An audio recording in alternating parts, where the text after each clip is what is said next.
চৈত্র মাসের শুক্লপক্ষের একাদশী তিথিকে কামদা একাদশী বলা হয়। সনাতন ধর্মাবলম্বীদের বিশ্বাস অনুযায়ী এই ব্রত পালনে ভক্তের সকল বৈধ ইচ্ছা পূরণ হয় এবং পাপ মোচন ঘটে।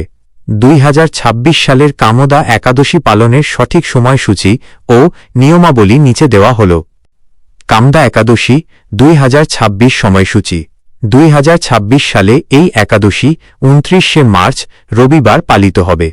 একাদশী তিথি শুরু 28শে মার্চ শনিবার সকাল সকাল 7:45। একাদশী তিথি শেষ 29শে মার্চ রবিবার সকাল সকাল 7:46 পারণের সময় উপবাস ভাঙার সময় 30শে মার্চ সোমবার ভোর সকাল 6:14 থেকে সকাল 7:09 মধ্যে।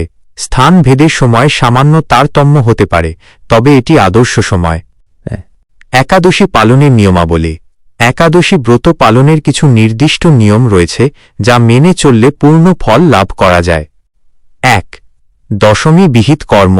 একাদশীর আগের দিন অর্থাৎ দশমীতে সূর্যাস্তের পর আর আহার করবেন না। আমিষ খাবার, মসুর ডাল বা কাঁসার পাত্রে ভোজন ত্যাগ করা উচিত। 2.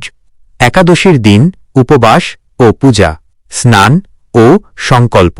সকালে দ্রুত স্নান সেরে শুদ্ধ বস্ত্র পরিধান করে ভগবান বিষ্ণুর সামনে ব্রতের সংকল্প করুন। পূজা। শ্রীবিষ্ণু বা শ্রীকৃষ্ণের চরণে তুলসী পাতা, ফল ও মিষ্টি অর্পণ করুন ও নম ভগবতে বাসুদেবায় মন্ত্র জপ করতে পারেন। খাদ্য গ্রহণ।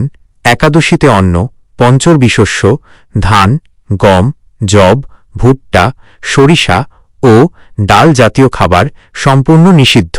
যারা নির্জলা উপবাস করতে পারেন না তারা জল, দুধ, ফল বা সাবুদানা গ্রহণ করতে পারেন। আচরণ।